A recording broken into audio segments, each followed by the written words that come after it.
People have lived on Avalon for 600 years. How long have we got left before the weirdness swallows us whole? 5, maybe? How does art stop that? Has it ever protected anyone? Fed anyone? Driven the weird back? Or whatever crawled out of it? I want to do something. Help somehow. But what am I meant to say? Oh, your house is on fire. Don't panic. Come see me, I'll paint you a nice landscape.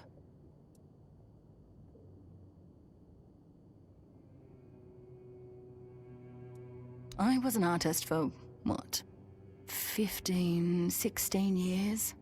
Believe me, most people just want a nice mosaic on the wall so their neighbors get jealous. At best, art lets you forget the world for a moment. But it's just that. A moment. Doesn't change anything.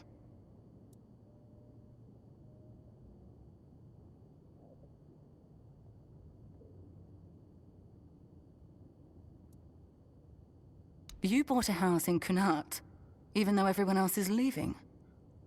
Well, I won't lecture you on investments. I wasted my own time quite spectacularly. As for helping you decorate, I have to decline. Sorry, I don't see the point, especially with the weirdness about to flood the town.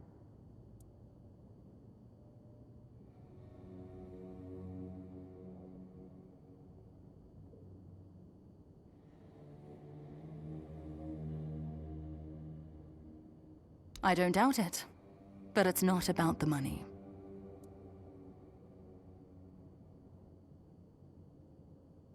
If relocation actually happens, I don't know if I'll go. The capital will need workers and sharp minds to try and delay the end of the world. Can't say I'd be much use.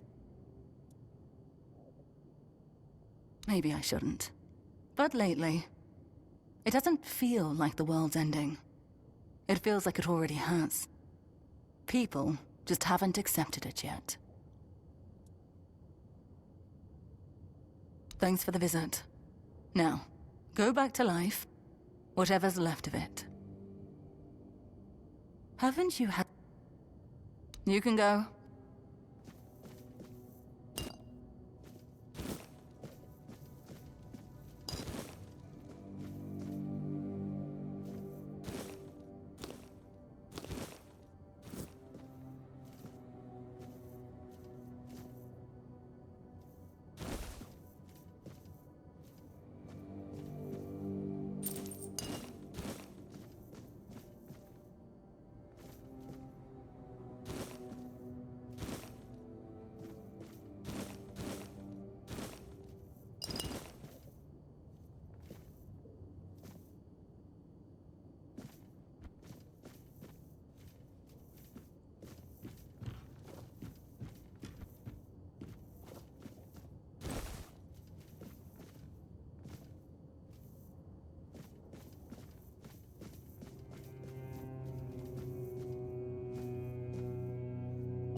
Thought I'd be alone today.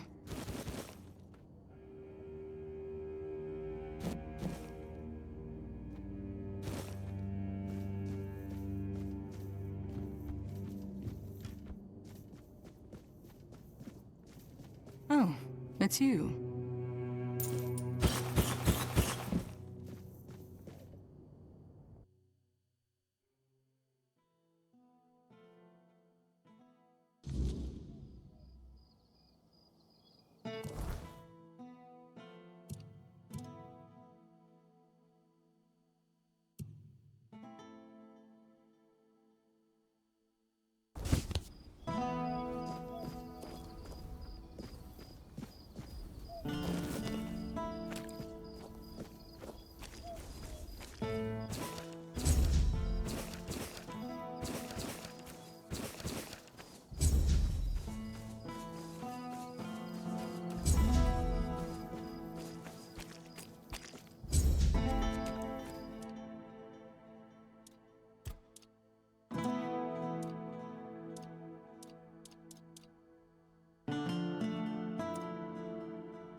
If nobody's working the anvil, then it means the forge is closed, and it will stay closed until Beor gets better.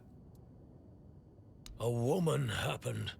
He was chasing after some girl he thought the world of. Almost ended up shuffling right off this mortal coil. One time he went to see her and didn't come back for 2 days. I looked for him all night.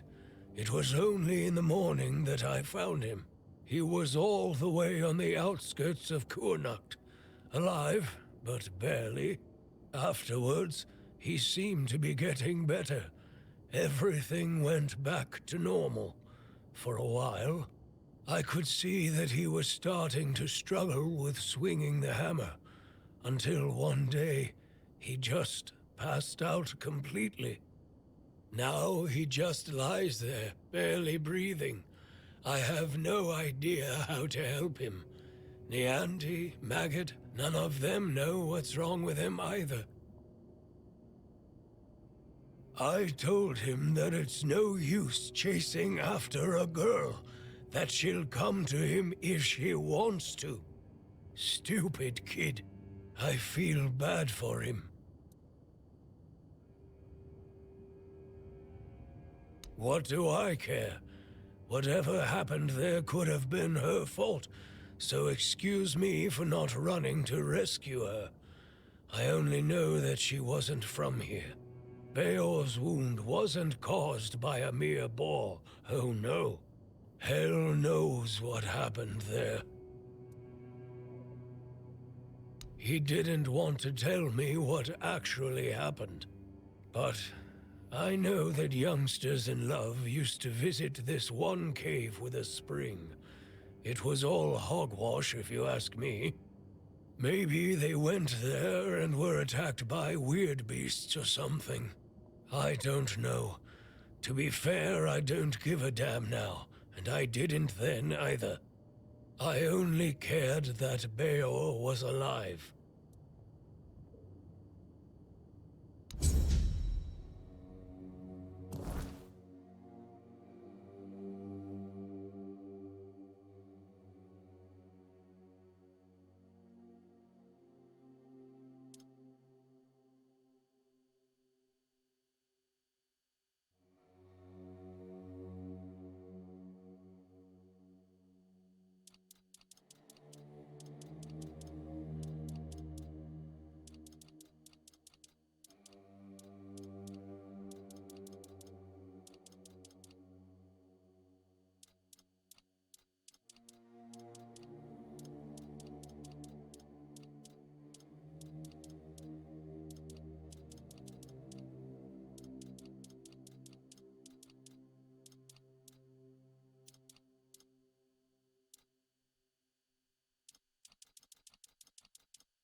If you're here to chat, you've wasted a trip. Speak up or ship out. I've got things to sort.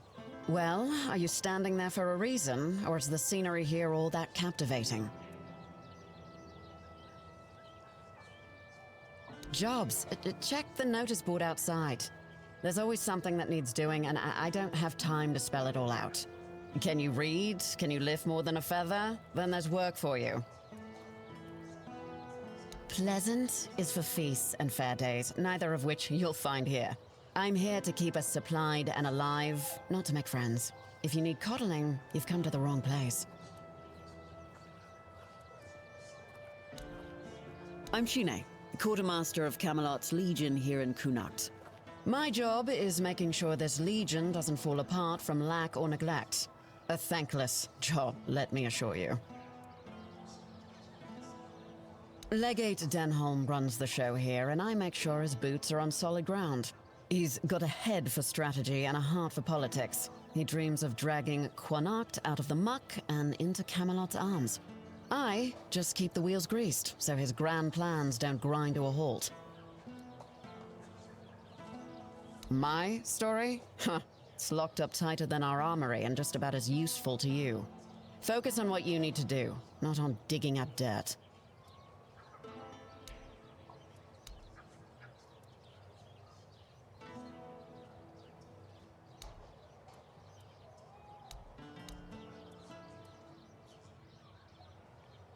I don't know where all that eagerness comes from, but I'm starting to think if I had 10 of you, my job would be a whole lot easier. And as it happens, I might have something for you, though it's a little different from what you've been doing so far.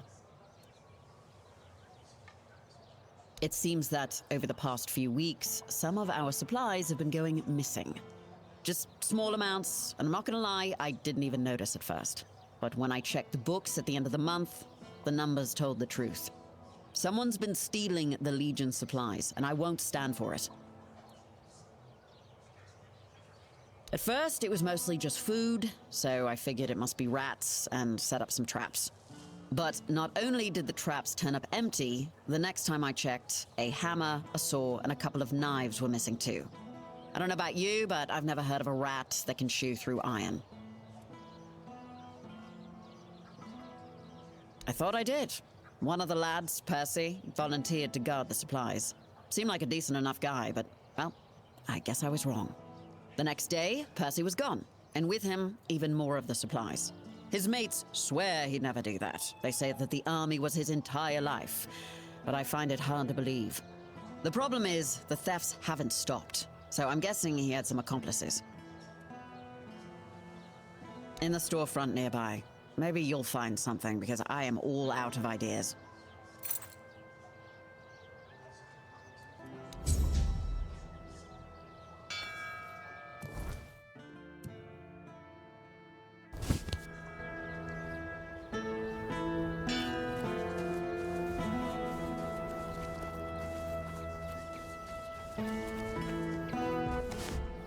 Open up, Fergus.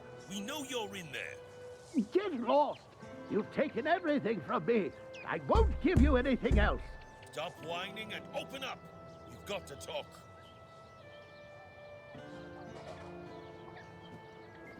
I've had enough of this lunatic. Keep an eye on him in case he gets out. I need a rest. What do you want? Then go be curious somewhere else. We have our orders. Open up, Furkit! Not a chance! No, you could not, because it isn't your job. But if you really must know, yesterday one of our warehouses caught fire because of one of Furkit's inventions. Denham ordered us to investigate, but how are we supposed to do that if we can't question the suspect? Come on, Furkit! I don't have all day! I don't care! Leave me alone!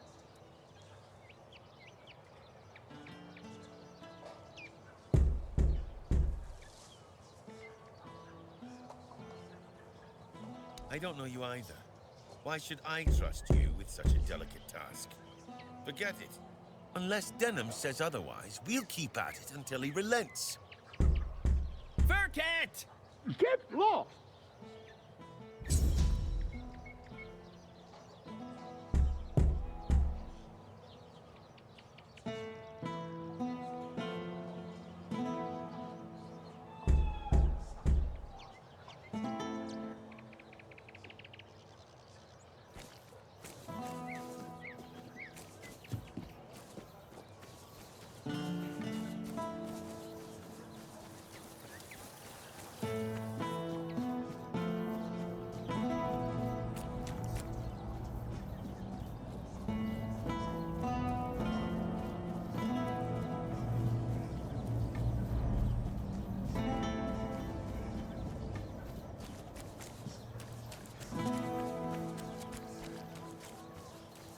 Always a pleasure to see you.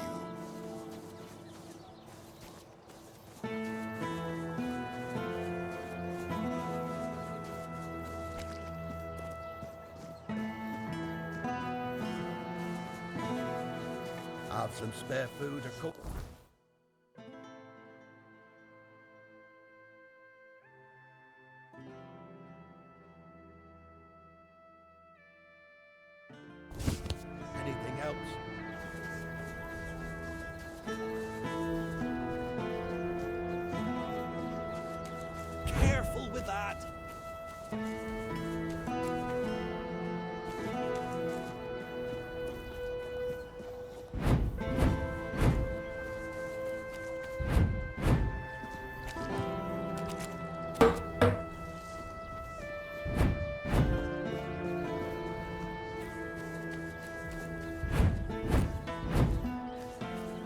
necessary. Wilkin? Wilkin! Oh, damn it, Wilkin! Is that you? Oh! I'm sorry, I didn't see you there. Say, have you seen a pig running around? Well, yes, what of it? Lots of people give their animals names. Some have a cow named Bessie. I have a pig named Wilkin.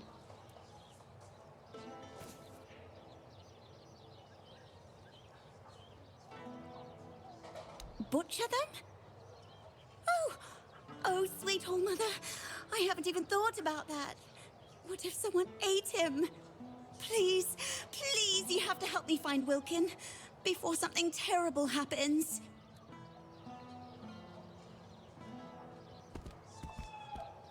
Well, the thing is, Wilkin's not really a pig. He's my lover. Well, he's a pig now, but he used to be a man. He was one of Camelot's soldiers. The thing is, I might have done something really stupid. Look, I just wanted him to be happy with me. I know he's not the type to settle down, but I just wanted him to understand that he doesn't need all these other girls when he has me.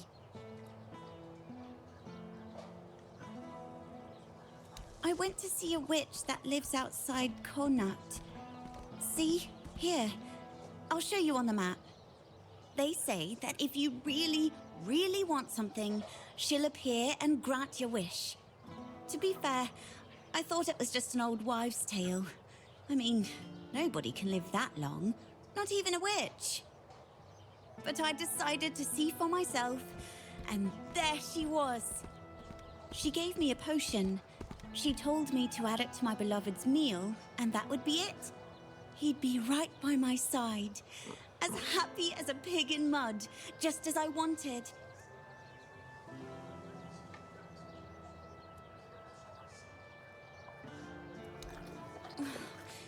That's the thing. She disappeared. I went back there, but there was no sign of her. It's like she was never even there. And then, Wilkin disappeared too. Now all I can do is hope that he hasn't ended up on somebody's table. Really? Oh, thank you. May the All-Mother bless your heart. I promise I'll reward you handsomely. Maybe you should try finding the witch first. Maybe she just didn't appear to me out of spite. But perhaps she'll talk to you.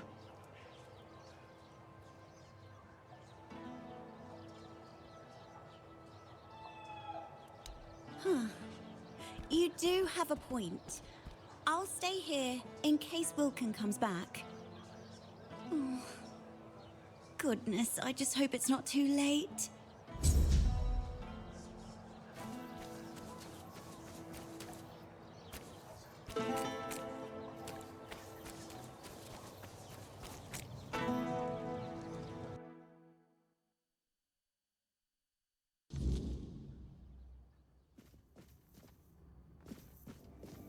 I swear, just a moment longer and I'll go knock some sense into that madman myself. Some lunatic. He's been going on about a giant crow flying over Connacht, claiming he's going to slay it. Sure, he was standing in the middle of the square, chucking stones at the sky and shouting that he'd chop its head off. When we tried to calm him down, he started flailing and screaming, "The beast! The beast!" So we locked him up. He could have hurt someone. And now he keeps yelling to let him out. I can't take it anymore, I swear. By the All-Mother, another madman. Please, don't do anything that would make me lock you up in a cell. One lunatic a day is enough. Ah, it's you. Still behaving, I see. Really? You walk into the prison and ask the one man in Camelot soldier gear who he is? Oh, that's a good one.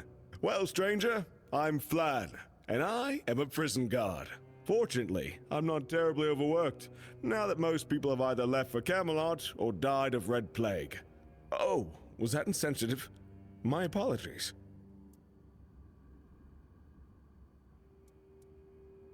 Well, it depends. Take this for example. We have a beggar here, all mother bless his soul, who figured out that committing only minor offenses would land him here rather than at the gallows. This way, instead of begging on the streets, he gets a roof over his head and a warm meal paid for by Camelot. How clever must you be to come up with that? Pretty clever, I'd say. I probably would have done the same if I were him. Be good out there.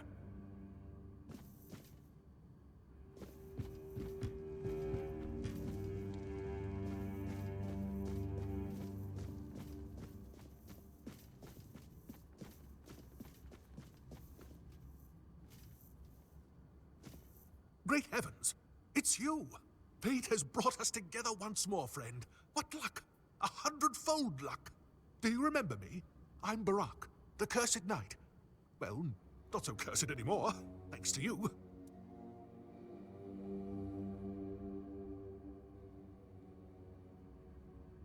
Of course, one does not forget a friend, after all.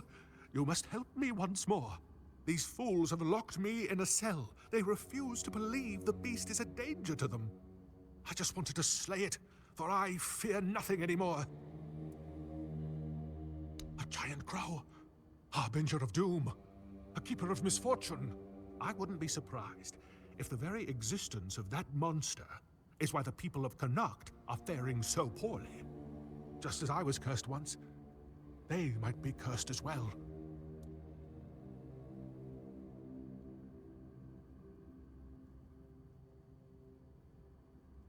Ha! So I wasn't wrong. I'm not insane. You know what I'm talking about. If they don't want to help, I won't interfere. Just help me get out of here. I'll leave Connacht and let those folks fend for themselves. Maybe it shouldn't bother me so much.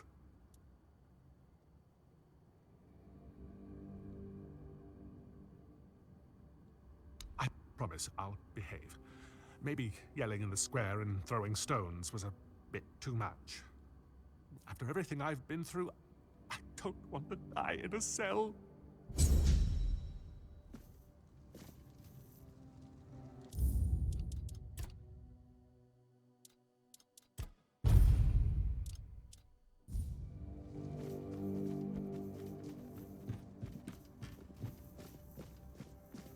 I heard you talk to that fool.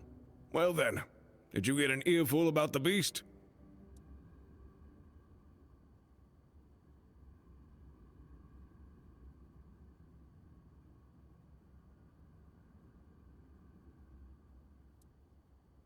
No. That's not how things work around here.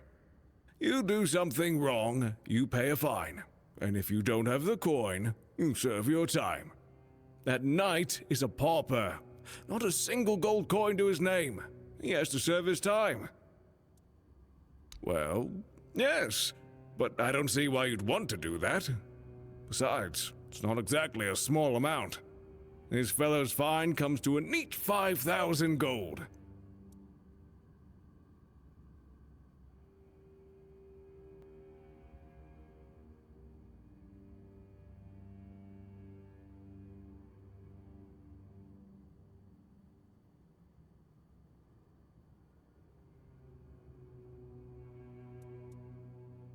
I don't know where you managed to scrape up that much gold, but fine. Go tell that madman he can start packing. When he's ready to leave the prison, and Connacht, I'll let him go.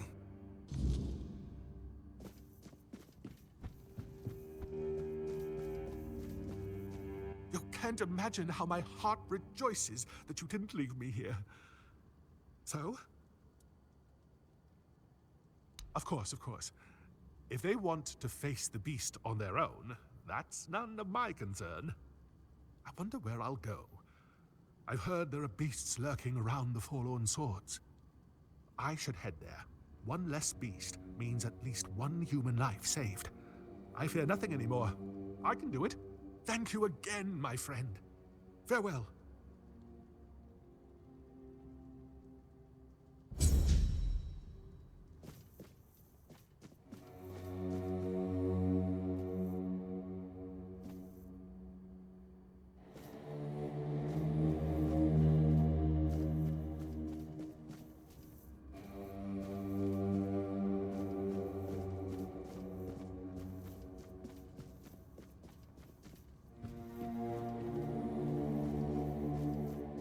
Hello again. Be good out there.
There's no need for violence.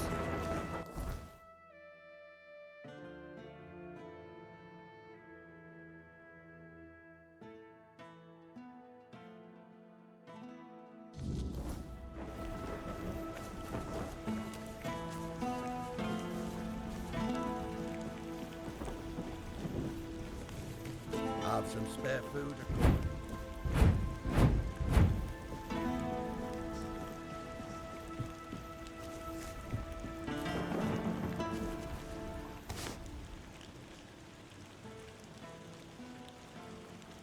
Yes, on my orders.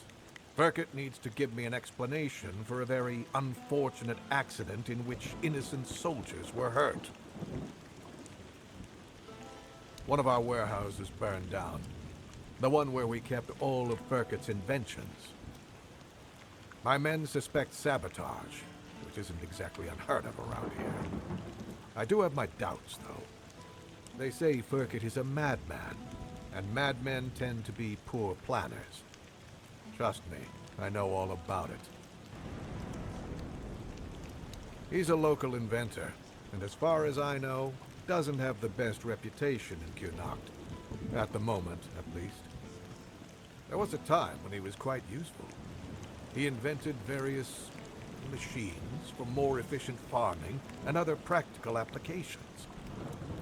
Now he's apparently fixated on the weirdness, and he doesn't want to talk about anything else. People are afraid of him. Since you're already here, I might have a task for you. Burkett refuses to talk to my men, and the locals don't trust him. There's a slim chance that anyone would be willing to mediate the matter. But you, he doesn't know you. Perhaps he'll be more open with a stranger and confess the truth. So, are you interested?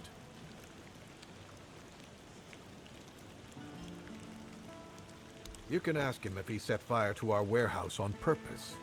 You should also try to bring him in voluntarily, though knowing Burkett, that's unlikely. Do whatever you think is best.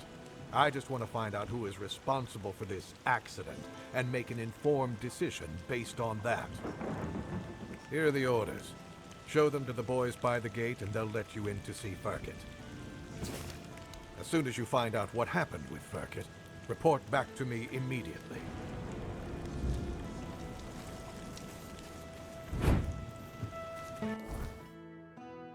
Put that away before you regret it.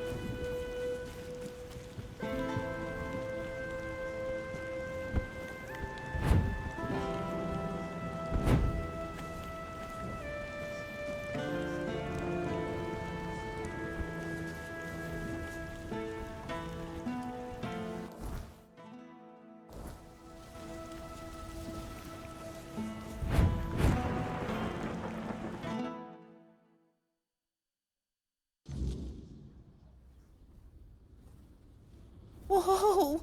Put that away!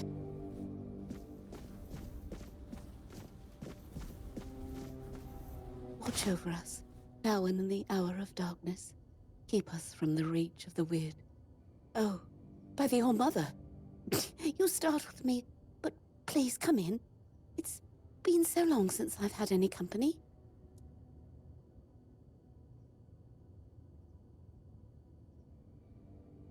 Oh, it's not your fault. These days everything frightens me. Come in, please. It's safer inside, and I've had enough of saying prayers to the walls. Ever since the weirdness took my husband, over a year now, perhaps his faith wasn't strong enough for the All-Mother, and he was punished. I have no family left. No one visits anymore. So I just sit here and pray for the All-Mother to spare me from whatever sin still clings to my soul. Thank you, dear. That's very kind of you. Here, take this.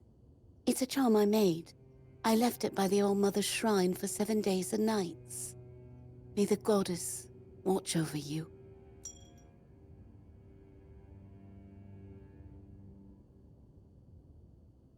Cruel. Maybe. But gods aren't meant to be kind. They're meant to be obeyed.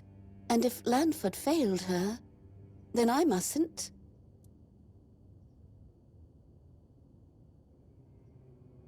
Oh, I know. This land is cursed, and sooner or later, those who stay will perish. I would go, but I don't believe I'd make it halfway. The road is long, and the weirdness creeps in at night. I've seen what it does to people. I don't want to end up like my Lanford. No, but thank you, dear. I'll stay here and wait for whatever fate the All-Mother brings me. If you ever find yourself passing this way again, you could stop by. I won't ask for more than that. Take care. Watch out for the weirdness.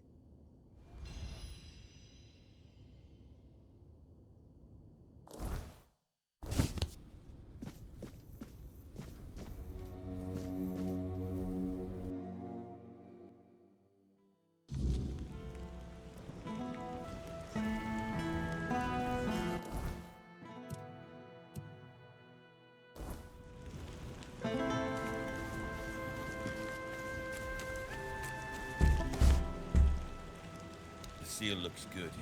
Orders are orders. I'm glad Firkit's your problem now instead of ours. Let's move out, boys.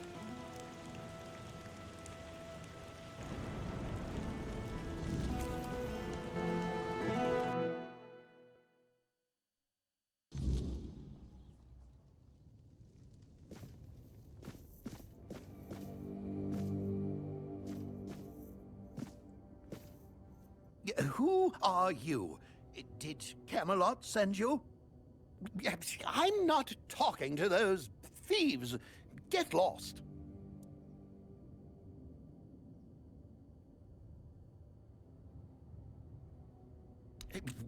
I think it's quite obvious, isn't it? They're harassing an honest inventor. First, they stole my entire life's work, and now they show up with grievances. I'm not giving them anything, and I'm not letting anyone in either. Oh, aye, it did. And no surprise there. They've only got themselves to blame. They barged in here and grabbed everything that wasn't nailed down. No, actually, they even prized loose the things that were nailed down and took them too. Do you know what this device is? It's a pyrolusite stabilizer. And they took all the pyrolusite, but left the stabilizer behind. No wonder it blew up.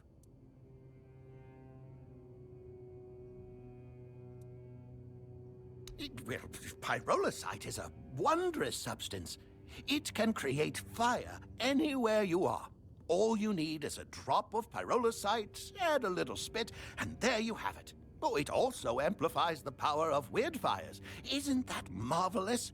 So, tell me, don't you think it's marvelous?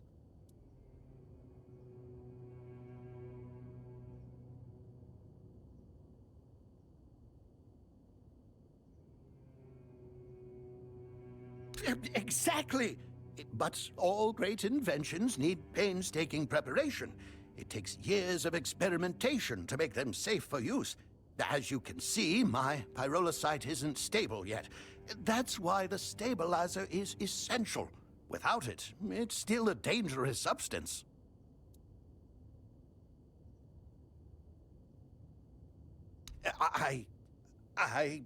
Well, I was pretty agitated at the time.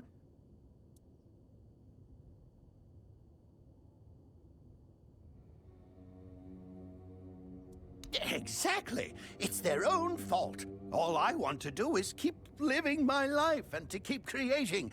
They should just return what they stole. Then they won't have to worry about their safety.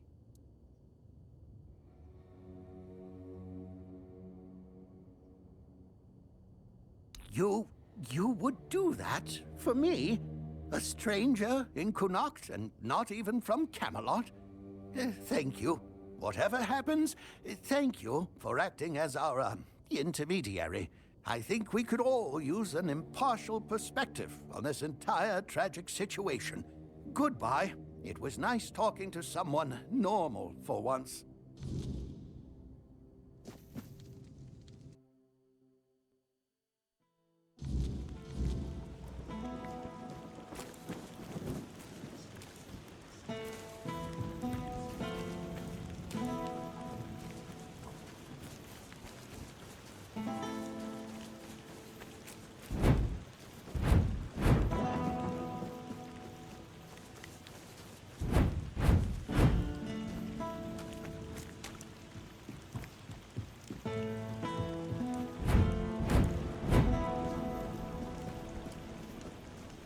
Help a soul out on your journey, will you?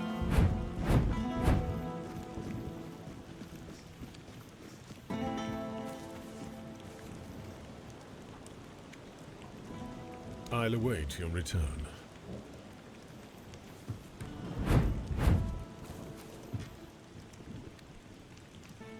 What's happening with Verket? Is he going to surrender? Or do I need to use force?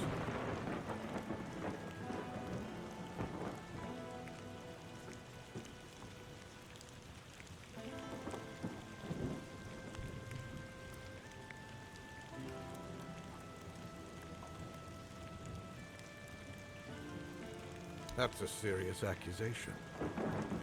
Still, I suspected you might say something like that. I'll be honest with you. Verket is neither trusted nor well regarded among my soldiers, especially after the accident which, as you claim, they brought upon themselves. Fine. Verket will stay in Connacht, and his inventions will be returned. However, make sure that he takes proper care of them so they no longer pose a threat to anyone. Here, this is for your excellently conducted investigation. Tell Ferkett of my decision. Let him make the necessary preparations. If only it were just one. Sorry. You're talking about the poor man in hospital, right? He's a scout. We've been preparing to evacuate the residence, and I sent him out a while back to make sure the route to Camelot was safe and clear. Looks like he tried to take a shortcut through the waterworks. That's where they found him, babbling and talking nonsense. The weirdness must have caught him.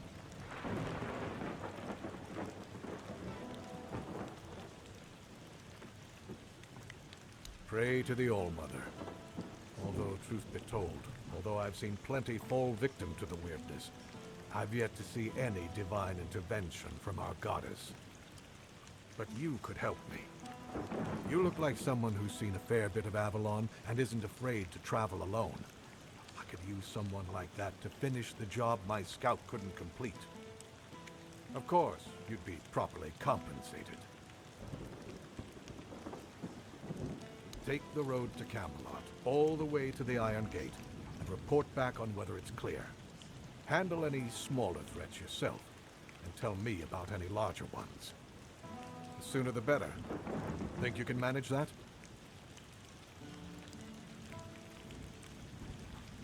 Great. Head out then. No need to write a report. Just come see me when you're back. I'll await your return.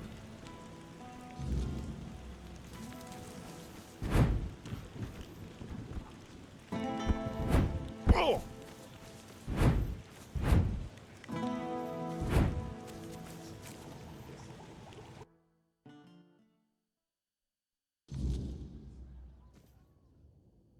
And? What's our situation? What did Denholm say?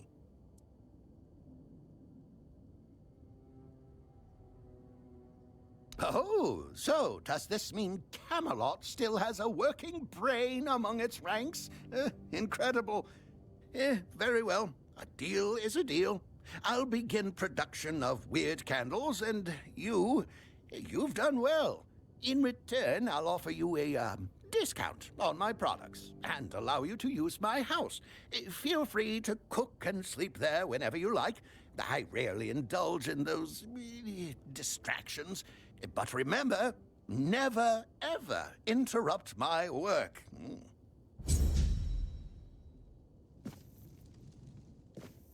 Oh, it's you. How can I help you today?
Who are you?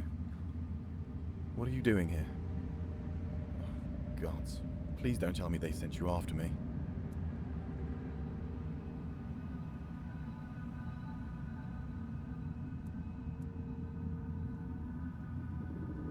Is that what they're saying? Gods, this is a nightmare. I'd never desert. I swear, the lads are my family. I've got nothing else. I can't believe I'm going to die here. With everyone thinking I'm a traitor. And a thief, too. Of course I am. But it's impossible. I've searched every inch of this place. And there's no way out. Things still fall in from time to time. But that opening only works one way. So, I'm sorry, my friend. But we are well and truly stuck here. At least there's food.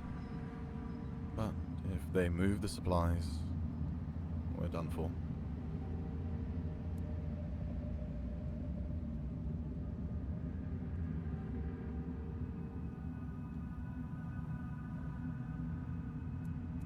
I don't envy you your hope. I know what it's like to lose it. But, go ahead. I remember what it felt like to have something to do. It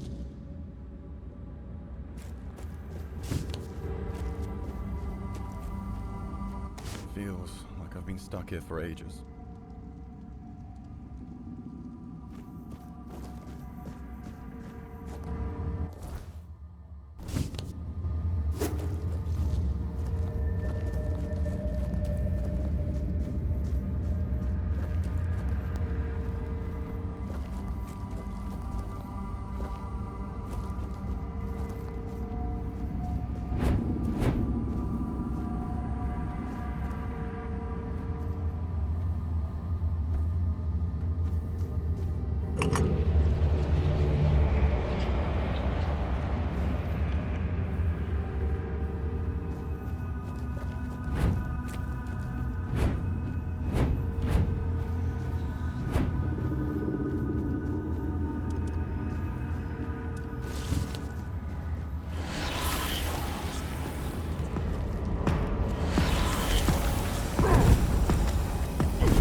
word must have spread. I didn't think there were still fools eager to walk in the shadow of my throne.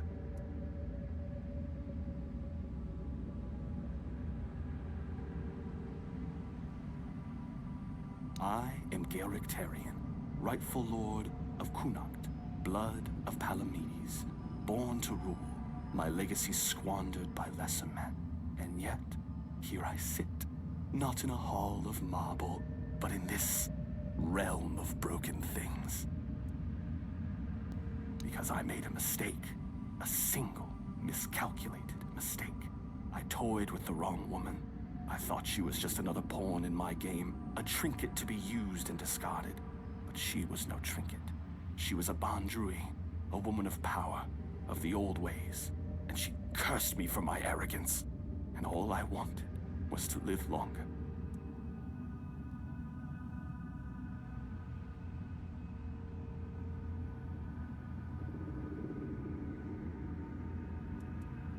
And the veil between worlds is thinning.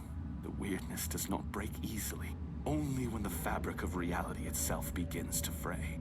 My prison and your world should never touch. And yet, here you stand. It seems the world outside is shifting, twisting in ways it was never meant to. And when that happens, things bleed together. A tear like this should not exist. And yet somehow, you've slipped through. Whether that's for good or ill, I suppose we'll find out soon enough.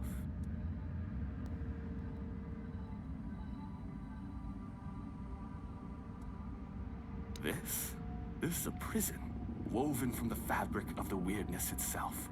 Only those with true mastery over the old ways, druids, Bandrui, could tear a hole in reality and trap something within it. A realm that both is and is not. A perfect, unbreakable cage. For me, it is damnation. A place where time does not move, where the world unfolds just beyond my reach. A theater where I may watch but never step upon the stage. And worst of it all, it is boring. No conquests, no feasts, no pleasure, no purpose. Just an eternity of watching lesser men fumble through history.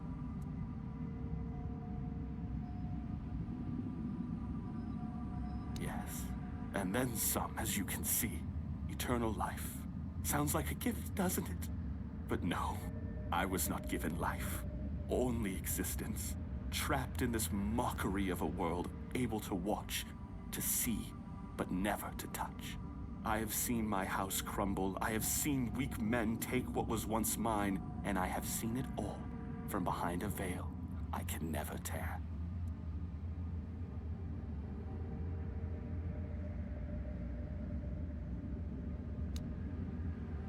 Yes, I know.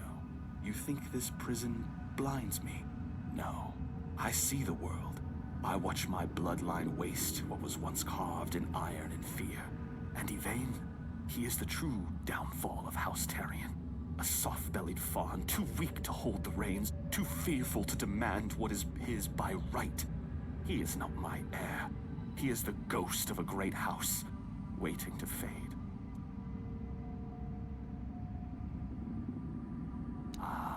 History, the great devourer. It swallows men whole and spits out only what it pleases. Palamedes, my ancestor, his name endures, woven into the fabric of Avalon like a golden thread. But me, I am the frayed end, the unraveled strand, cut away and discarded. And why? Because I ruled not with honeyed words, but with truth. Because I did what was necessary. Connacht was mine. My name should have echoed through the ages, carved into stone, whispered in fear and reverence alike. And yet, here you stand, proving what I have long suspected. I was not lost to history. I was erased. Gracious. You mistake me for a king who begged to be loved. Gracious rulers are forgotten. Merciful kings are overthrown. I ruled with a firm hand because Avalon demands it. The weak do not last here. Did my people fear me? Perhaps. But they obeyed. And obedience is the only thing that truly keeps a kingdom standing. Tell me, would you rather be adored and forgotten, or feared and eternal.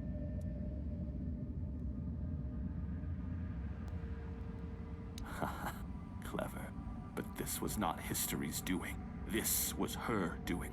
A Bondrui's curse, not time's judgment. And yet, what's the difference in the end? Whether by time's hand or by hers, my name is dust. My throne is tainted, and the wretch who calls himself Terry and sits upon it, a hollow shadow of what should have been. I believed eternity was the right of kings. Now I see it for what it is, a punishment, fit only for fools. I don't know. I cannot be killed. Not by blade, not by fire, not by time itself. I've tried everything, more times than I care to count. So unless you hold power equal to the one who cursed me, I wouldn't bother reaching for your weapon. You can always duel me, and die for my amusement if that suits you.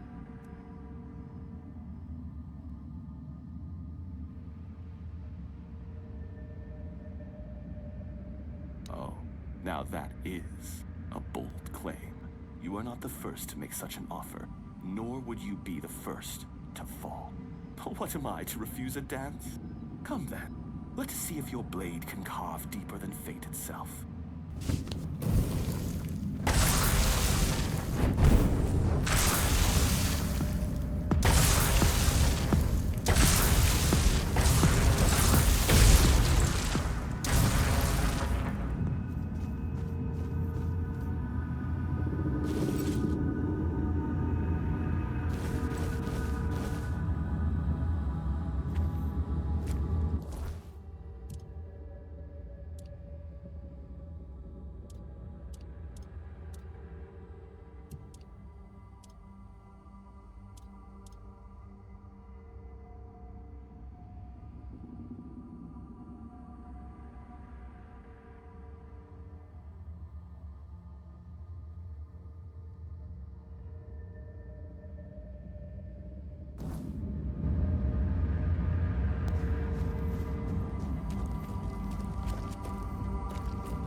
Believe it. We're actually free. You? How did you manage to get us out of there?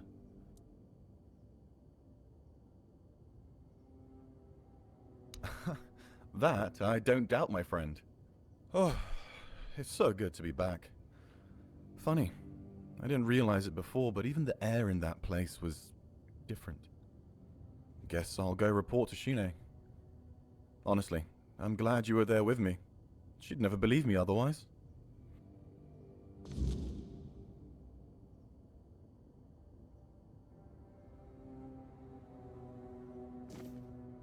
Some of the guys think I've gone crazy.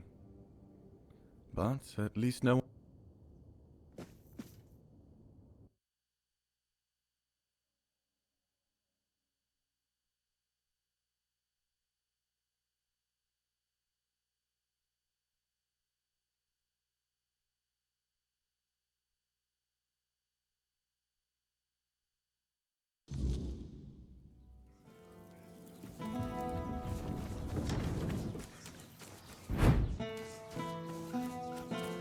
Back again?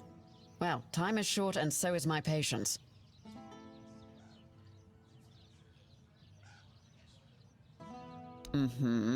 Percy tried to spin me some wild story about falling into another realm. I didn't toss him straight into a cell, only because he swore you could back him up. So, what did you find?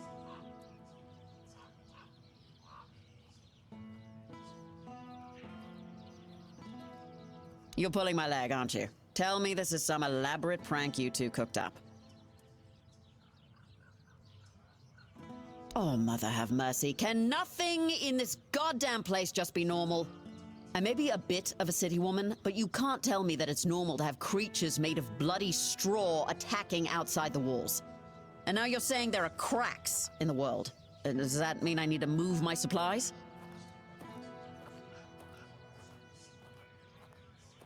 Well, that's some good news at least. Not gonna ask how, in case there's something about you that we'd both be better off with me not knowing. Thanks for your help. Here, something for your trouble. There might be something, but look, it's got to stay between us, right?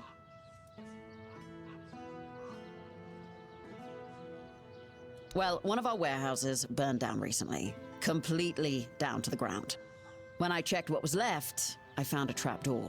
It must have been hidden under the floorboards because I never saw it before. Problem is, it's sealed shut and the lock looks ancient. Denholm told me to leave it alone, but it's been bugging me ever since.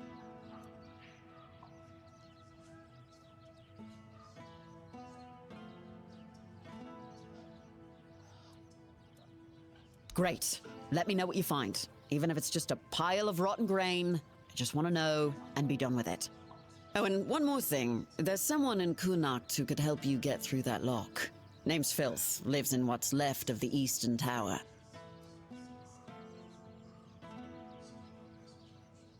Yeah, well, of all the things I've seen in Connacht, at least I know Filth is harmless and knows everything that happens around here. I've never caught Filth doing anything illegal, and as long as it stays that way, we're good.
This is unexpected.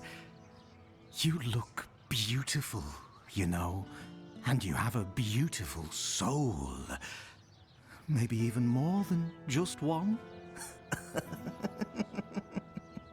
I can hear them fluttering. I see their soft shimmer. Will you show me? Show me, show me. Trust me, even though filth is filth, I can be generous. I want to be generous. I want to be good. And you should feel special.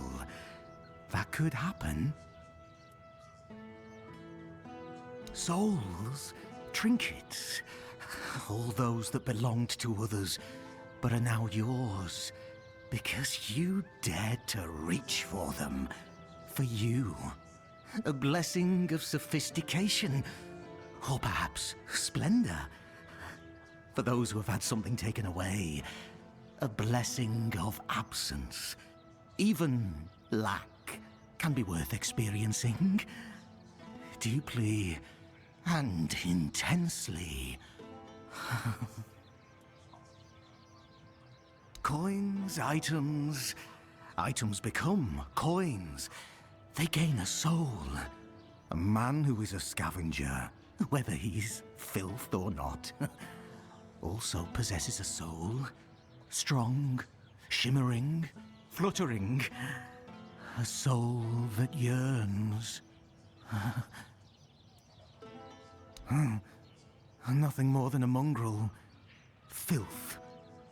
Yet I could just as well be a lord, reigning over the streets of Kuanacht. But no, that would be too much. The streets belong to everyone, along with their mud, sorrow, and cold. Filth, both a name and a title. One cannot forget about titles. There were people who made filth aware of my own filthiness. Good people. People who showed me the right way. Let it feel special and beautiful.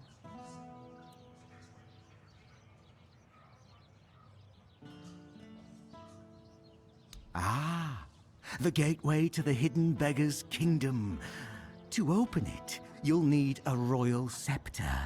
A truly fancy old key, which, lucky for you, I happen to possess. I haven't been there for quite some time.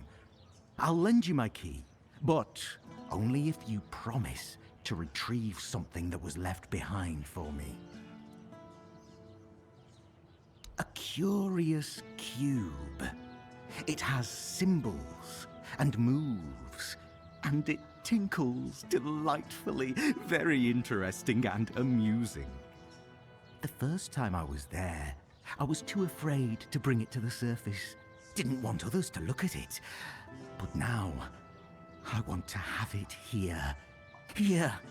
Take the key. Bring the cube to me. Make me feel nice.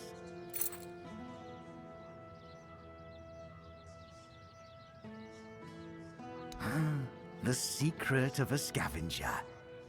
Asked, he doesn't tell, and at no guess does he nod. What a dull world we'd live in if people shared all their secrets. Am I right, my dear?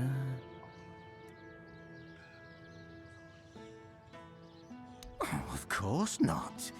I have my own interest in this. I hope you haven't forgotten about that already.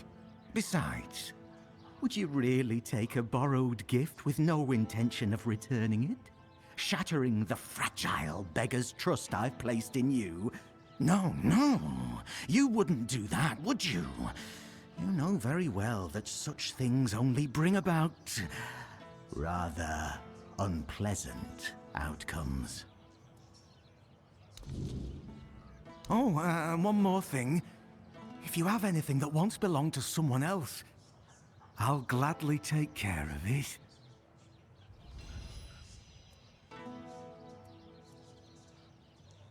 First and foremost, I am filth.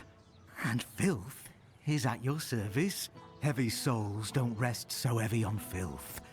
Guards don't see filth. Their eyes glaze over when they look in filth's direction.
Spare a coin for the hungry.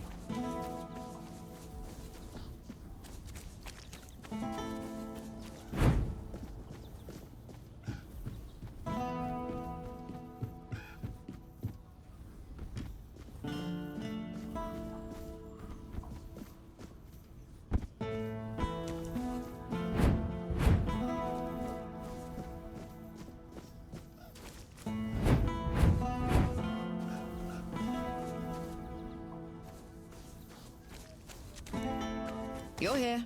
Speak your piece or let me work.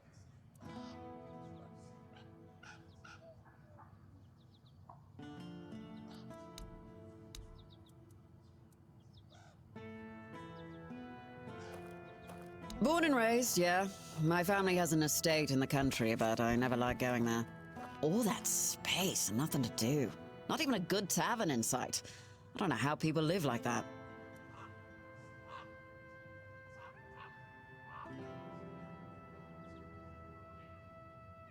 A military family, dating back to the Age of Conquest. My father's a general, his father was one too, and my grandfather, yeah, you get the gist. Technically we're nobility, but I've never felt like it. And I'm no good in ballrooms. Joining up seemed only logical.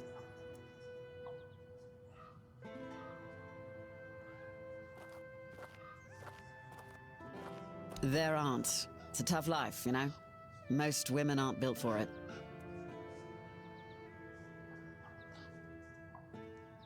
That I can't, but what passes for entertainment here just makes me want to leave this shithole and never look back.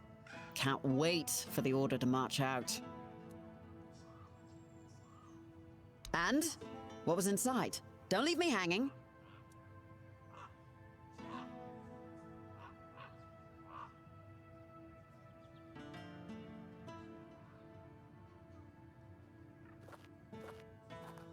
You mean the old street level? Bloody hell, I didn't think this place had anything like that. I figured it was just a complete shithole. But this, oh, this is fascinating. Damn, now I wish I'd gone with you. Did you find anything else down there?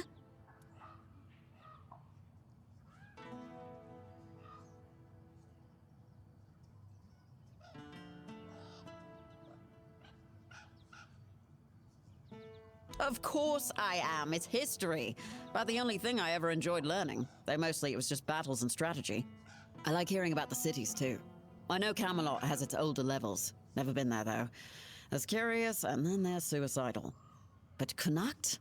If Denholm ever gives me a day off, I might just go see it for myself. Ah, damn. Definitely not thrilled about that. Best you bring them to Denholm. He'll take care of it. Here's your reward. And thank you for doing this for me. You're good people. I hope you know that.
There it is.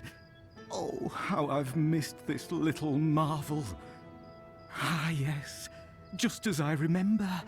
Smooth, intricate, and delightfully enigmatic. Look at those symbols. They twist and turn like whispers in the dark.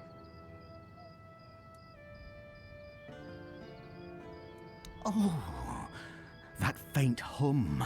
The way it catches the light just so. Oh, it's like it's alive, singing its own little song of secrets. Oh, I'll treasure it. Perhaps I'll figure out its riddles. Perhaps I'll just stare at it for hours on end. Either way, you've done well. And one more thing. My key.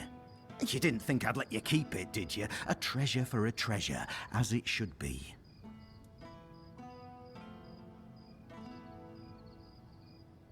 Refusing me? Bold. But remember, trust is a fragile thing.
You're helping that jailer with the weird face, are you?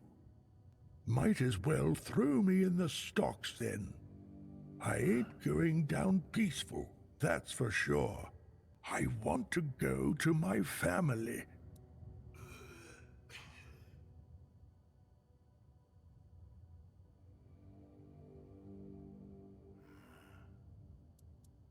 I'll only speak to my family. And if you're planning to see them, tell them to come here and knock some sense into that girl. Maybe they will manage to get me out of this place. They should have come a long time ago. Lazy fools, dragging their feet. They live in the lower district. I'll go to them, but that cursed wench won't let me leave.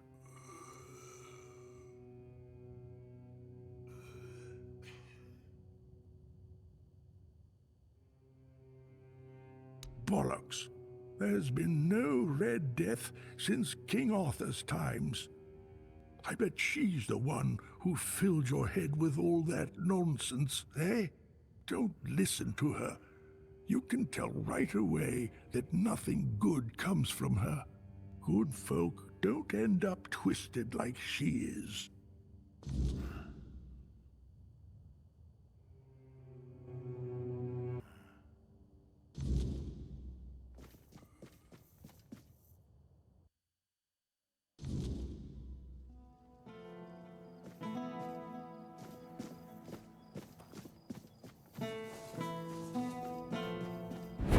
Spare a coin for the hungry.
O All-Mother, keeper of day and night, shelter us in your embrace. Oh, I hope I'm not bothering you.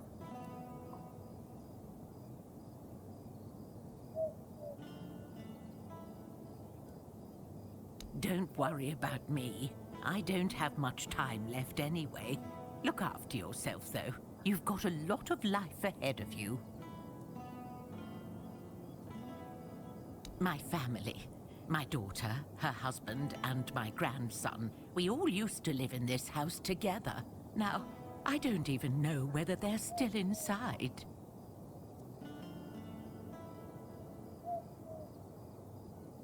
I was visiting my sister in the borough for what might have been the last time. She's 2 years younger than I am, but she's always been sickly. When I got back, the plague was already raging. The Red Priests either took the others or drove them away. Nobody can tell me if they took my family to the island asylum, or if they're all lying dead inside, with flies crawling all over them. So I sit here and pray. What else can I do?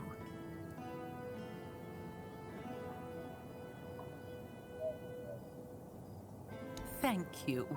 If you ever pray to the All-Mother, please keep us in your thoughts too. May the All-Mother guide you.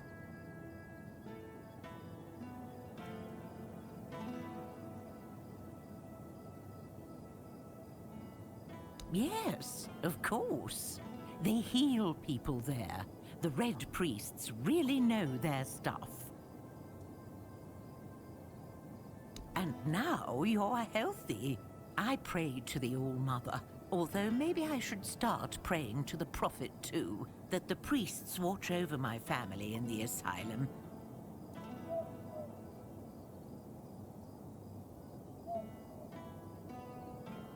That's nonsense. Admit it.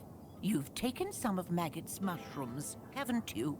Scaring an old woman like that? You should be ashamed of yourself.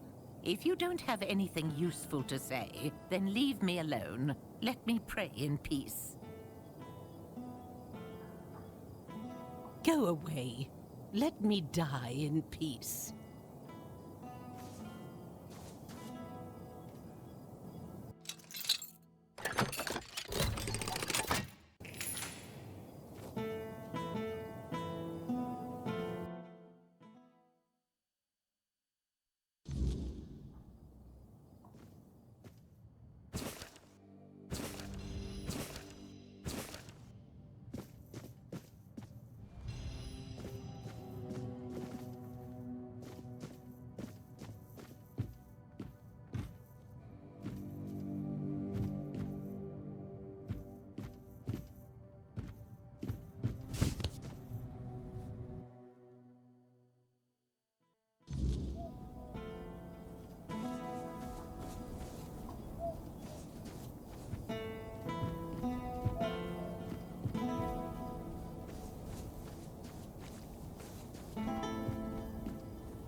Stop, you crook! Seems we have something to settle. You broke the law and pissed off a few people around here.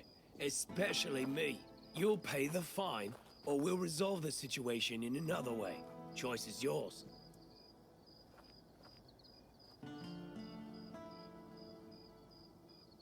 All right.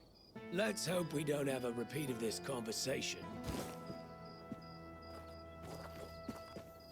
Have some spare food, a coin? Yeah, huh? Ah, yes. Yes, now I remember. I remember it all. On the 14th day of the month of Oak, a procession dressed in red passed through. They dragged people from their homes. Eventually they came for us as well. Me and my Brianna, our possessions. They took everything. Took it all for themselves.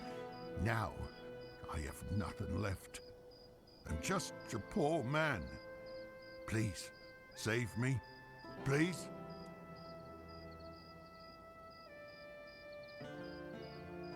Back then, I lived in the borough, near Camelot, you see.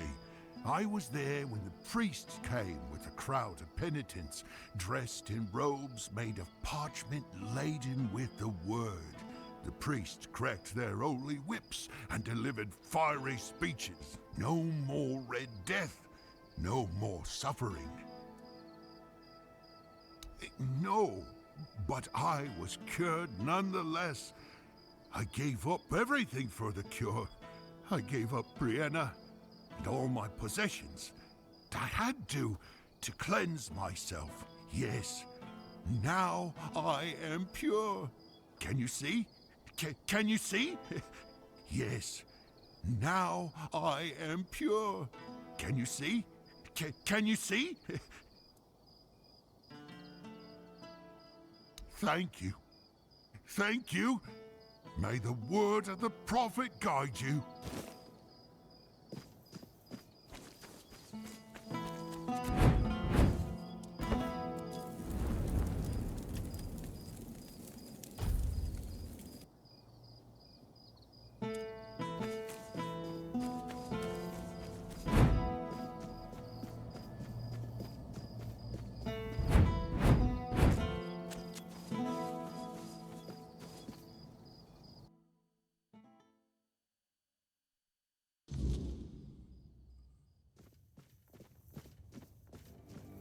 Oh, is that you, Roy? Have you finally come to visit your grandpa? I won't listen to this drivel. One more lie, and you'll all regret it.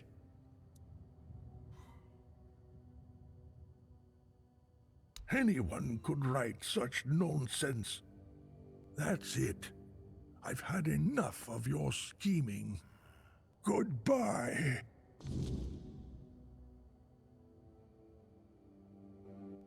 I don't know you.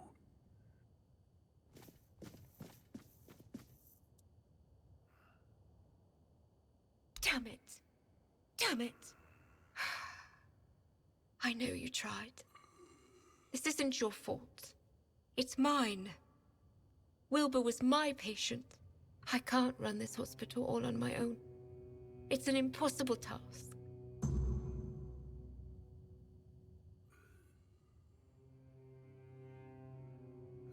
Someone with money, preferably. I won't lie. I've thought about it already. More than once. Someone who can supply us with ingredients. Maybe an alchemist to make the medicines. At one point, I even considered asking the Red Priests for help. But Neonte would have my head. Then I thought about Orwin and the Merchants' Union. But I can't abandon the patients, just to have a long discussion about the business prospects of a failing hospital.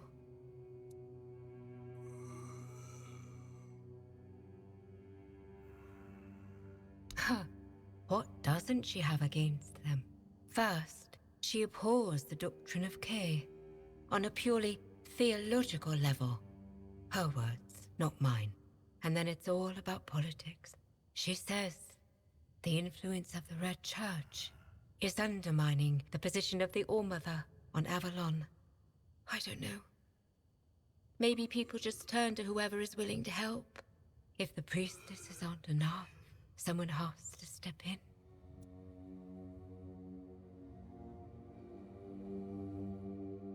I know. That's why I'm hesitant. But some of them are also quite innovative. No one can deny that their research into the Red Death has led to real progress in medicine. I suppose, if I were ever to run a hospital with one, I'd have to make sure they don't get too ambitious. You'd do that? For me? Why? I just told you the hospital has no money. I can't pay you for your efforts.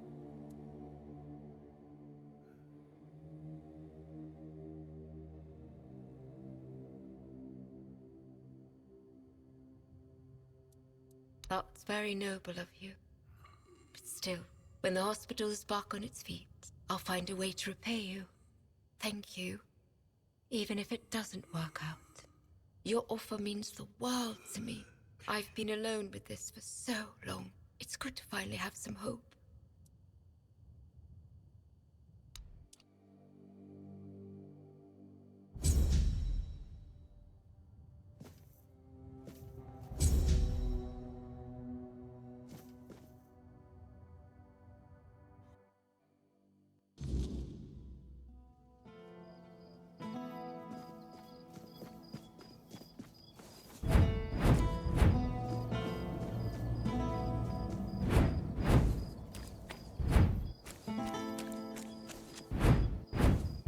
Always a pleasure to see you.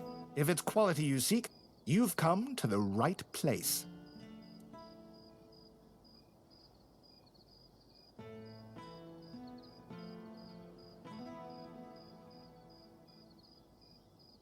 She is? That's interesting news. Though I had no idea the hospital had financial problems. I thought it was funded by our brave Camelosian army. Or was it Lord Yvain? I can never remember.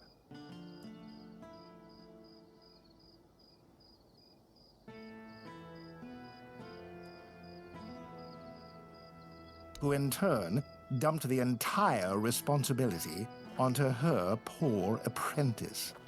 That sounds like a complete disaster of mismanagement. Still, with a bit of restructuring, it might not be entirely hopeless. That said, a hospital doesn't exactly strike me as a lucrative venture, and I'm not in business for charity. When I invest, I expect a return. And here, I just don't see it.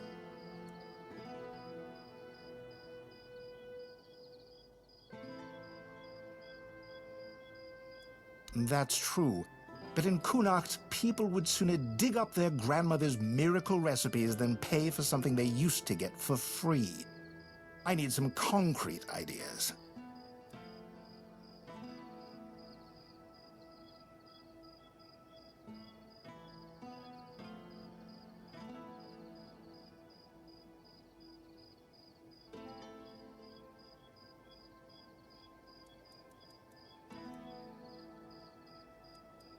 I'm not sure if the locals are, let's say, flexible enough for something like this. It's not a terrible idea, but it might bring us more losses than profits.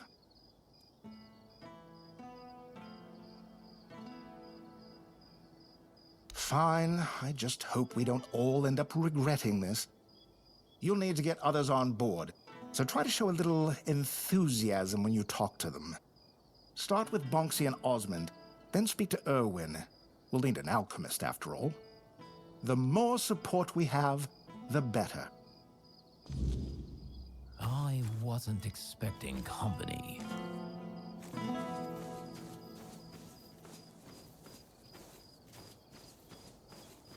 Always a pleasure to see you. Good to see you.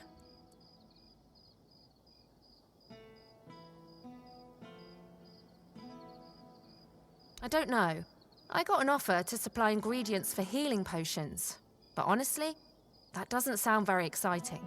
My adventures are more about leaping over chasms and escaping collapsing ruins than gathering wildflowers. Maybe so, but it's still not worth spending as much time on it as Alwyn wants. I could be exploring underground labyrinths or running from guards across rooftops instead.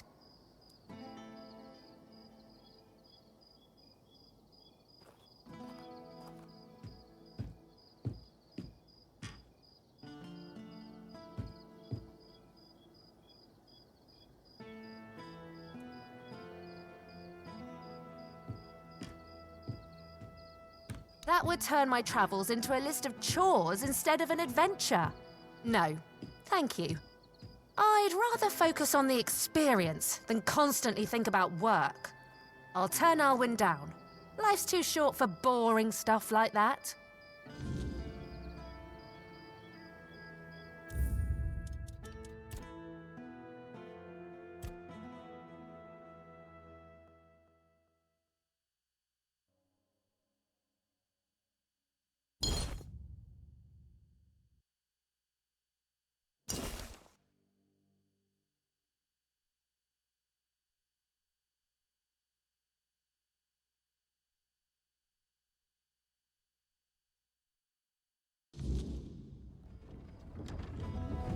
Need for that, is there?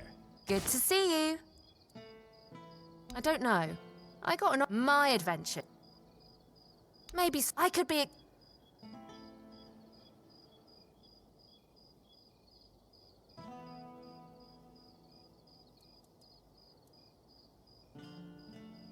You know what?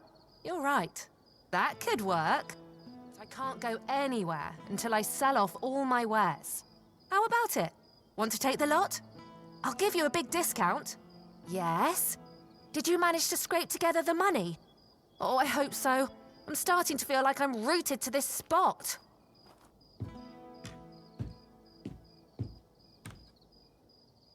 Fantastic! If you don't need something, you can always sell it later, and even make a profit. Let Alwyn know I'm in, and I can't wait for my first trip to gather ingredients. Life's too short to play it safe. Where's the fun in that?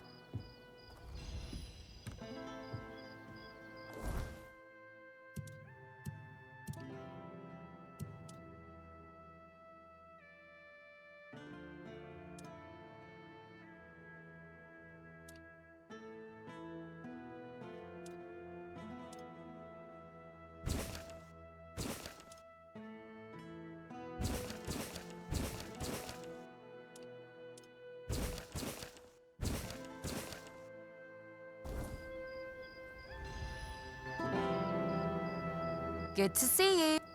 There's always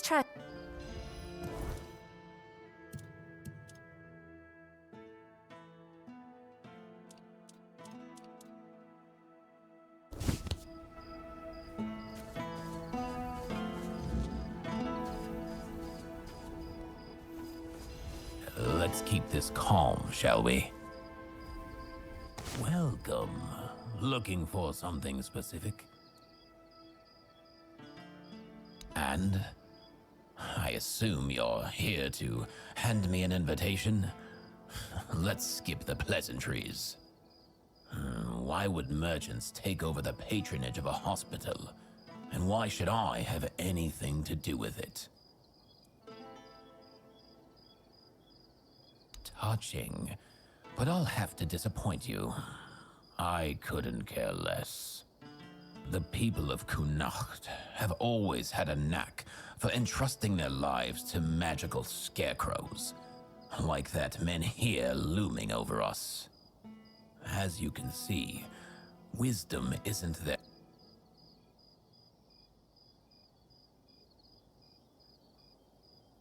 The All-Mother or the Red Church. I can already picture the hospital in either scenario. Devotees brimming with pity alongside. No, thank you. You've convinced me, but you'll have to put in some effort.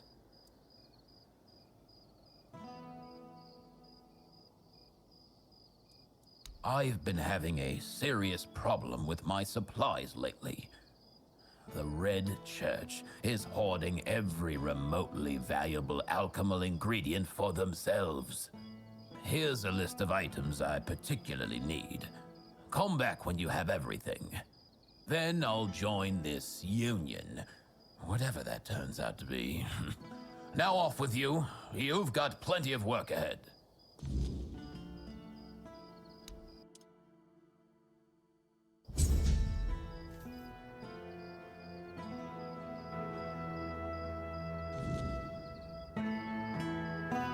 Elixirs, powders.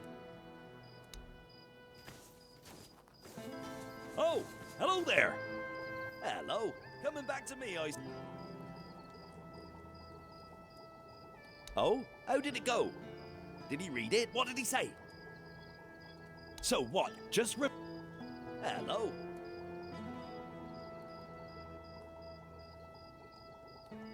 Ha! I'm not surprised he's asking me. Without my financial backing and, more importantly, my experience, most of the they really value my involvement, and that gives me leverage. In other words, have you heard the legend of Robbie of Grubwood? A bandit who stole from rich merchants and gave the gold to commoners. They say he was an incredible archer. At least, that's how the story goes.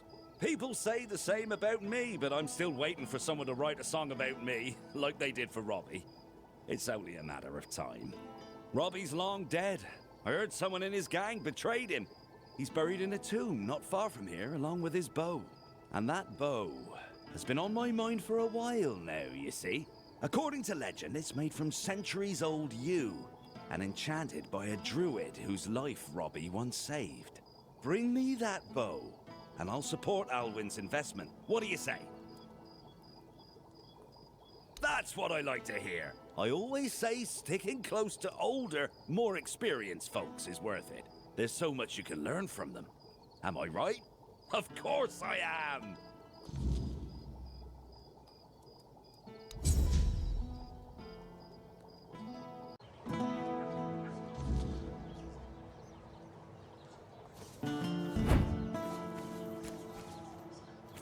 If it's quality you seek, you've come to the right place.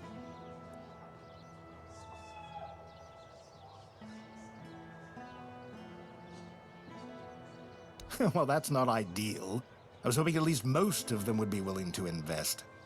It won't be easy to make it work, but we'll do our best. Ailey will remain as head of the hospital, and at least for now, some of the financial burden will be lifted from her shoulders.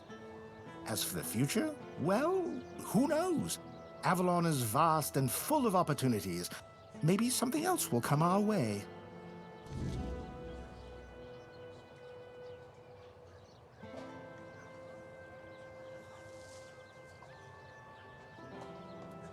It's been a pleasure. Until next time.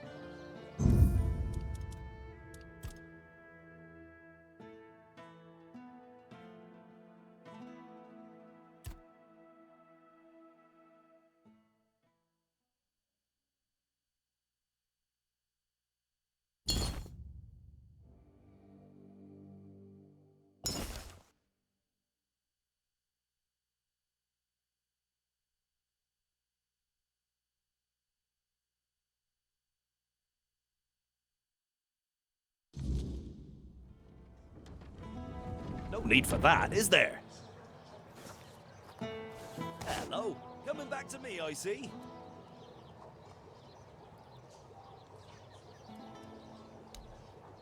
Oh.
spare a coin for these?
Prepare for battle. It's just a flick. You fall to my sword.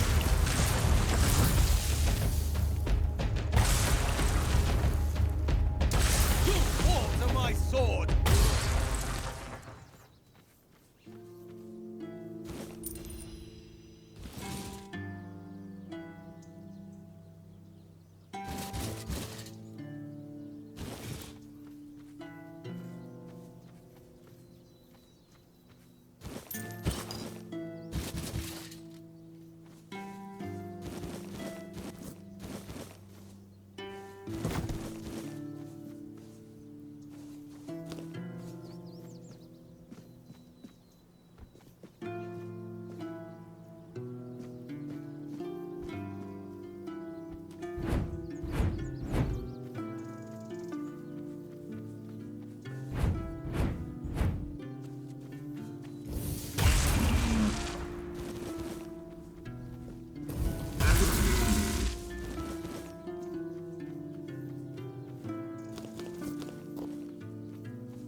Prepared.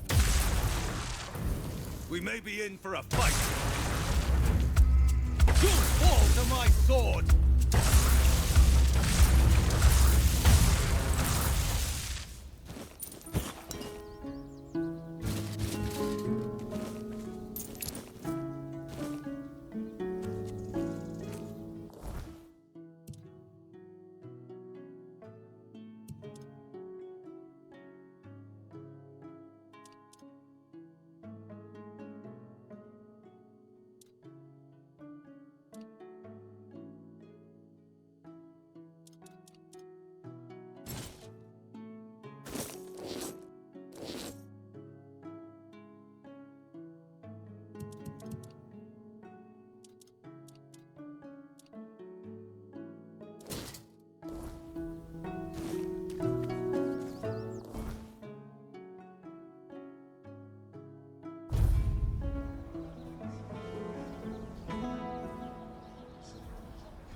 No need for that, is there?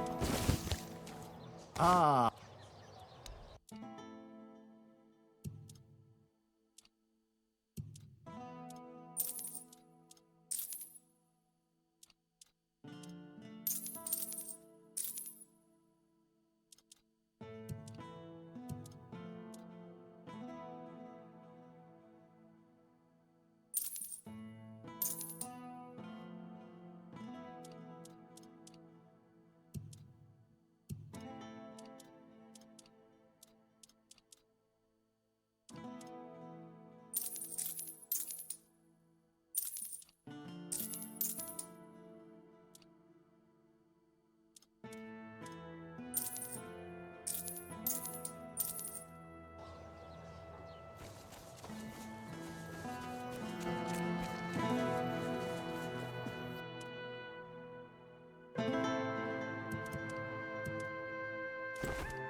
What brings you this way? If it's quality you seek, you've come to the right place. Take care out there.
We ain't... Who goes there? I'm not leaving yet!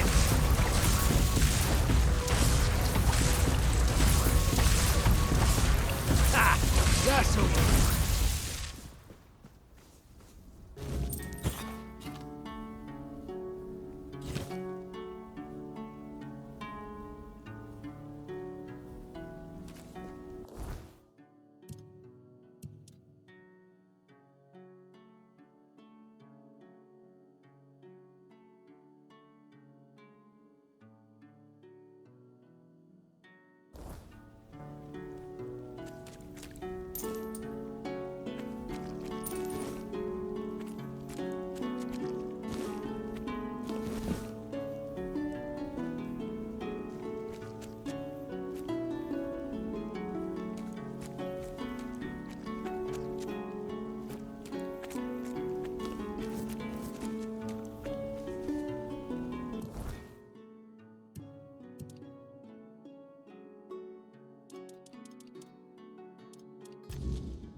Your soul is diseased.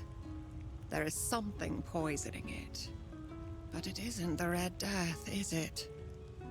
I can't sense that in you. Yet I detect a trace of wordness. It looks like your fate was sealed.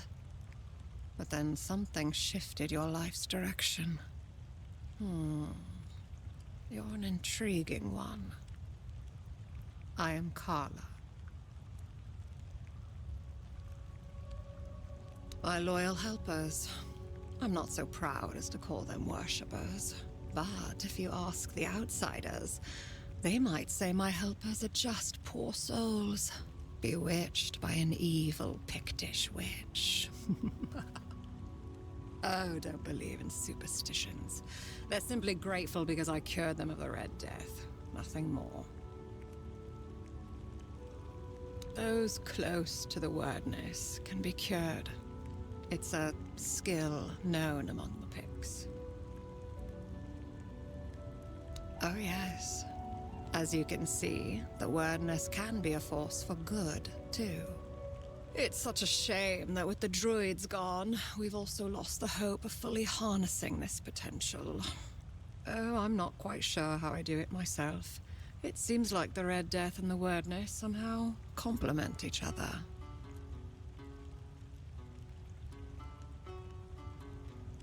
The eyes of those afflicted show a unique kind of pain, unlike anything else. Even in those who've recovered, you can still see the vestiges of their suffering. The Red Priests say the Red Death affects both the mind and the body. They are right about that. What spreads through your body is something more. It touches the very essence of one's soul. I'm afraid there's not much that can help with such a condition. Ah, Lemuel, the not-saint, the most zealous of the doubters. What did that old man ask of you? To kill me and the men in front of my tent? Another sin he'll eventually have to run from? Yes, that sounds like him.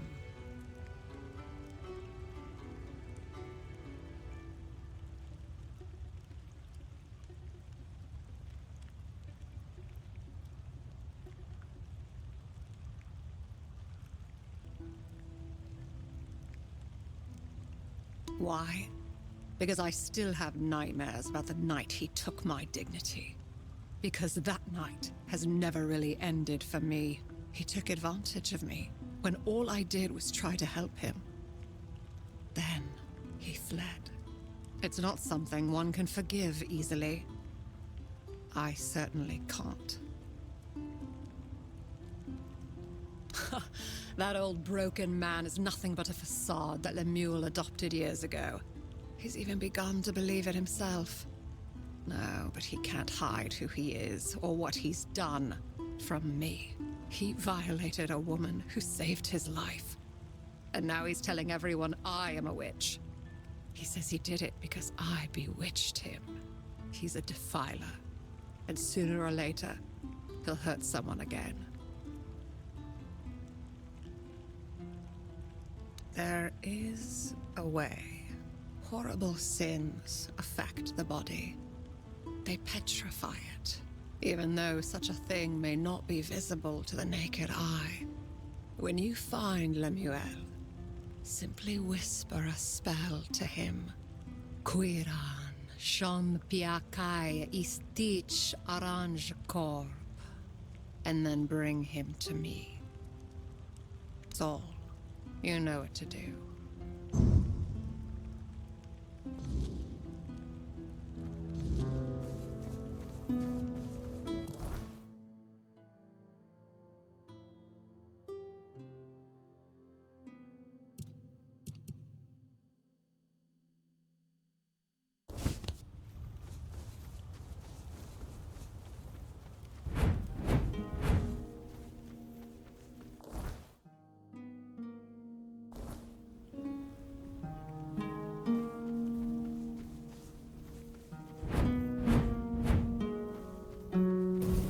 Remain vigilant.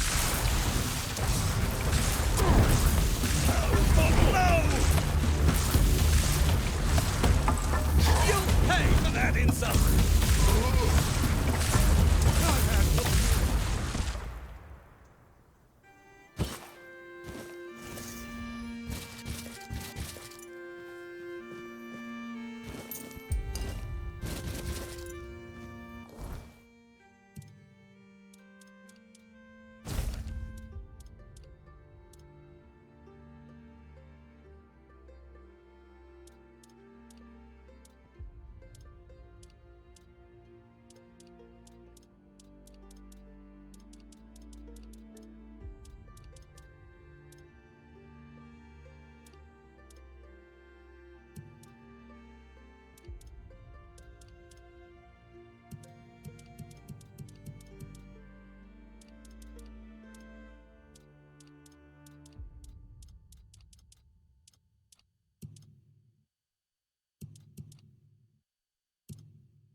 No need for that, is there? Hello again.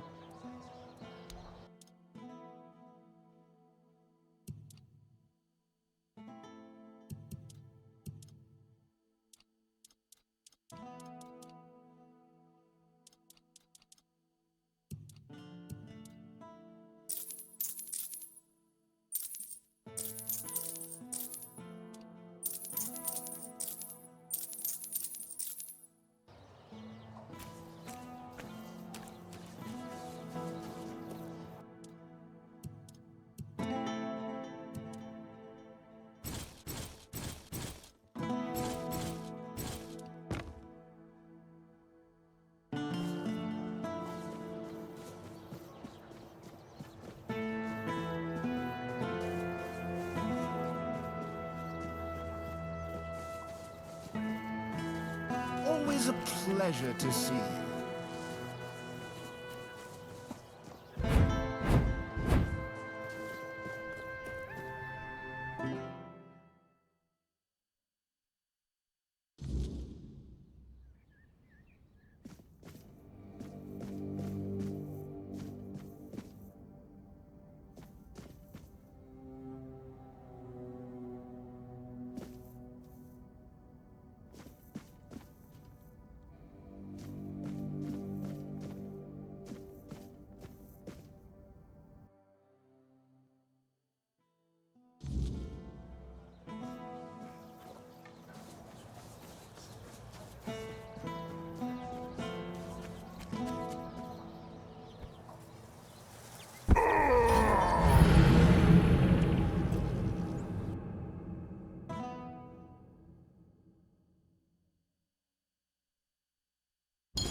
Have some spare food.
have some spare food or coin?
I'll remember these.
You're here.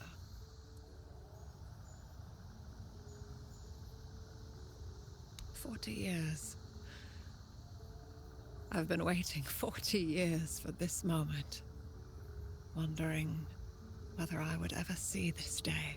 Here, you've earned it."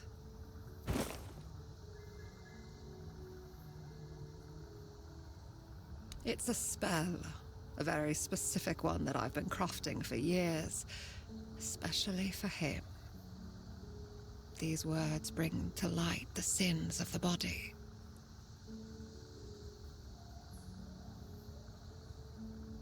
I don't know yet. What do you do with a man who's done something so terrible? Maybe what he's going through now is enough punishment. I don't really think it is. Maybe I'll just toss him into the fire. Good luck on the road. Thank you, stranger. You're here. Come back again.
You doing okay?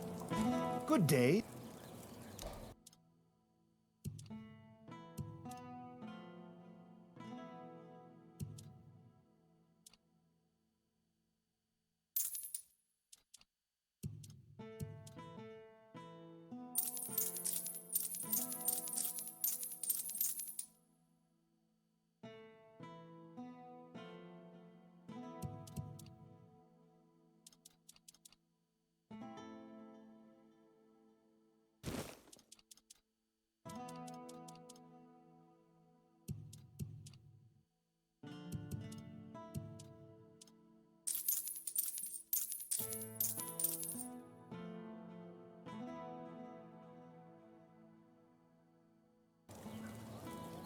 Ah.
vigilant. I'll strike you down.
Always a pleasure. Come, sit.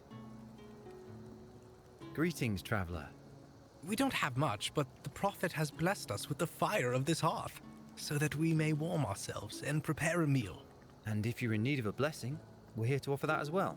The strength granted by the word is invaluable in these dark, dark times.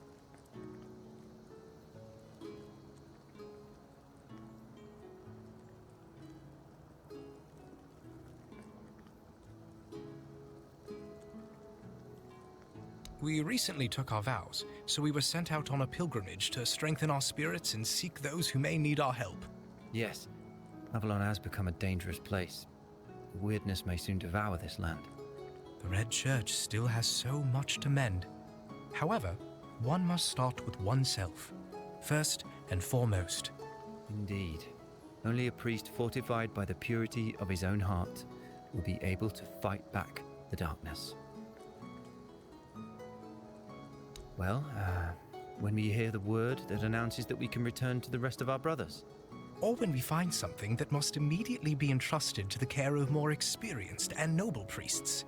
This land has been heavily affected by the wordness. Its corrupted fruits may be lurking around any corner.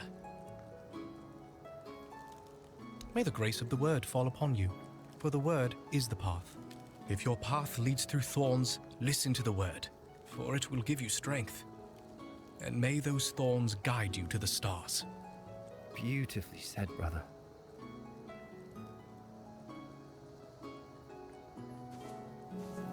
Yes, Wanderer. I am listening. As I mentioned before, we don't have much, but I hope you'll find something useful.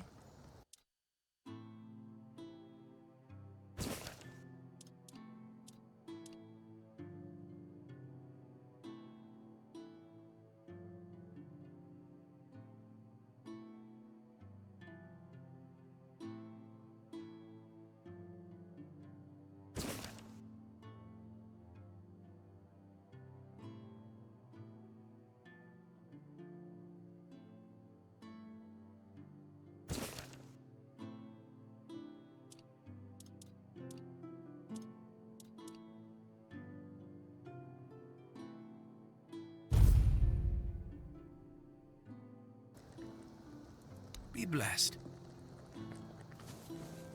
The nights are full of terror. The Prophet guides us through the darkness.